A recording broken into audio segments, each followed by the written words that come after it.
in any situation given, and just flat out dominated, whether it be with people on base or nobody on base. He just flat out dominated last year with Oakland. And it seems like right now it's Liam Hendriks doing that. Before having the little concept of being the opener, and now you're seeing him in the 8th inning and the 7th inning a little more. They're having more confidence in Liam Hendriks, and that was someone that I wasn't really that high on last year, but this guy has been doing tremendously well as well, Liam Hendriks, and got to give credit to my Australian man right there. The players that got to go that really mess up this team so far, at least in my eyes. Hundley. Let's go over the catching situation with the Oakland Athletics. Nick Hundley has been hard to watch. Has been very, very hard to watch. In 72 plate appearances, has only had 14 hits, batting 208 batting average. Has below average defense. Doesn't really call the game really well. And if you want to add those 2 walks that he has this year, I guess you can add it up, but you cannot expect that on-base percentage to be much higher with just 2 walks. He's just swinging at everything. He can't take the count really deep, in my opinion. I'm just looking at him. He looks like he's just a swing and miss type guy. I don't know if that's what the A's wanted. He's supposed to be an offensive catcher. And so far, he hasn't been doing much, And he only had that one good stretch of 3 games. And then Fegley just flat out just took over. Fegley having 7 home runs and above a 260 batting average. Fegley has been everything that you need from a catcher. And Hundley really slows him down. I think Fegley should not be sit as much because Hundley has a below average arm, does not throw out runners at all. I've only seen him once do that this season, and I don't know statistically if he caught any more, but Hundley has been really hard to watch this year. Another player I think that should go and taking up a big spot is Aaron Brooks, who started off really, really well actually with the Boston Red Sox. He went 7 innings and only allowed 1 run with the Red Sox. But since then, he has a 5.79 ERA and a 5.96 FIP. He is really, really struggling out there and hasn't been pitching quite as much lately. And I really don't know why. Take this guy and not demote him. And you'd rather demote Daniel Mengden, who had a pretty rough outing last time up when we had a 7-1 lead against the Angels. I don't know. I don't see much of Aaron Brooks, both relief-wise or starting-wise. He has the second most given up home runs in the team, and that is a team with Mike Fiers. That is a team with Yusmeiro Petit, who give up a lot of homers. Him and Mike Fiers are the only 2 that have double digits of giving up home runs. So Aaron Brooks, to me, has been the poison into the pitching staff. And I really hate to say that about a pitcher because I'm usually a positive guy when it comes to my team and likes to motivate everybody. But every time Aaron Brooks is in, it's either in like how we say in what's it called in basketball, garbage time, basically. Like, it's just times where we're down by a lot or we're up by a lot, and that's the only times you see Aaron Brooks. It's really been hard to see Aaron Brooks doing what he's been doing, and I think that he's not going to do great if he's not being consistently put out there in the pitch, in the mound. You have to put him out there in order to see what he truly is. If not, why have that guy in the roster?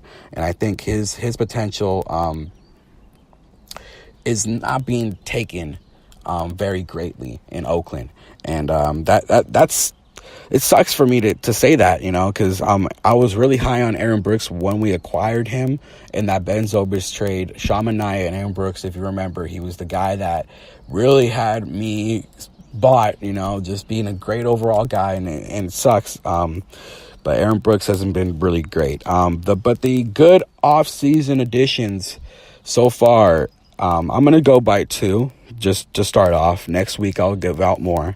Brett Anderson, a 3.95 ERA and a 4.62 FIP in 66 innings pitched.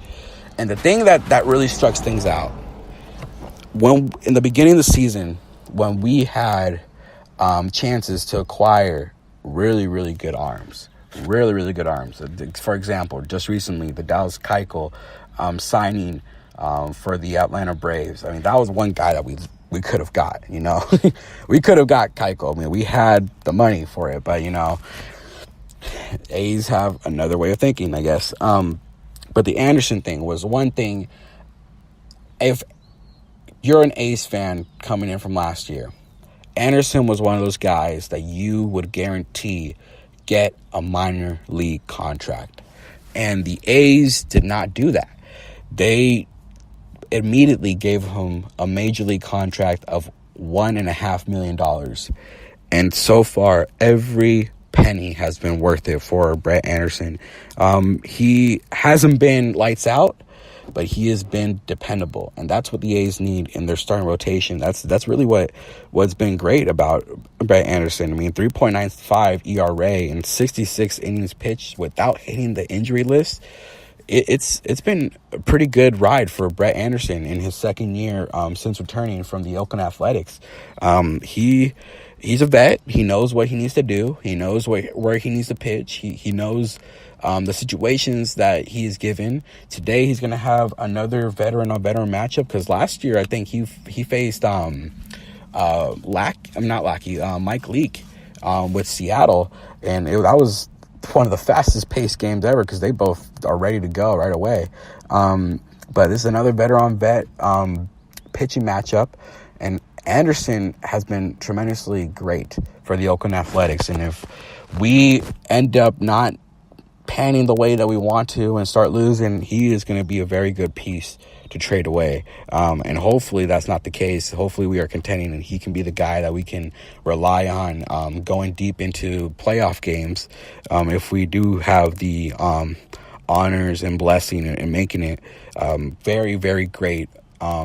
Greatly impressed with what Brett Anderson has done. $1.5 million for 3.95 ERA. A lot of people would love to do that. I mean, just look at the Marco Estrada. I mean, the difference between those two. Estrada having the $4.5 million deal and not pitching since when was it? I think it was May. Like, he hasn't pitched at all, and since May. And Brett Anderson just having little tweaks there. I mean, it's a nail biting moment when you see him come out the game. It's happened, I think, twice already this season, and just seeing him coming out. And let's say for that sore neck, that the first injury that he had, coming out, I think, in only 4 innings pitched, you just nailed by that thing. Like, man, this guy's doing really good. Like, he has to hit the injury list. I mean, that's just what he's about. He gets injured all the time, and luckily he hasn't had that IL stint so far, and had a 7-day injury list type thing, or 15-day. I don't know how much the days they're going now, because they're changing that thing every now and then. But Brett Anderson has been a quite good surprise. Grossman is a love-hate type addition that I'm half and half. He's supposed to be better than this. I mean, a 247 batting average and a 335 on-base percentage.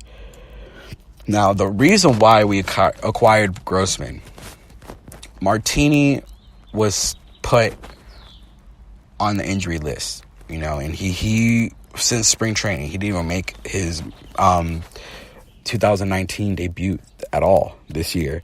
And this guy is getting paid a pretty good amount, $1.5. I think it's $125 or $1.5 million. He's supposed to be better. He's supposed to get on base better. I mean, he's supposed to attract a lot of walks, which he has, I guess, in his case. But the one thing that I really do like about him, he hits the gaps a lot. 11 doubles so far, and really not that much on not that much in plate appearances so far, but 11 doubles for as many plate appearances that he's had is pretty impressive in my view. But that's the brightest thing about him, because fielding wise, he's inconsistent as well. Grossman is how do you pronounce it? Grossman or Grossman? I mean, I see a lot of people pronounce it different ways, but I'm going to go with Grossman.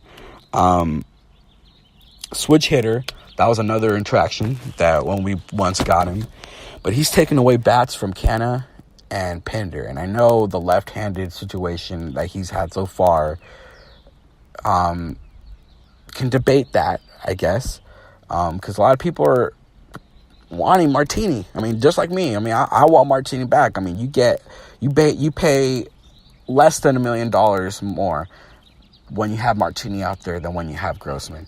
And Grossman hasn't been the guy that we can depend on, but I guess you can't say he's doing horribly bad, but he's not doing that great either, you know. So it's kind of a half and half thing. So I guess I'll consider him as one of the better off-season additions. But I'm going to put in the mid-ranks.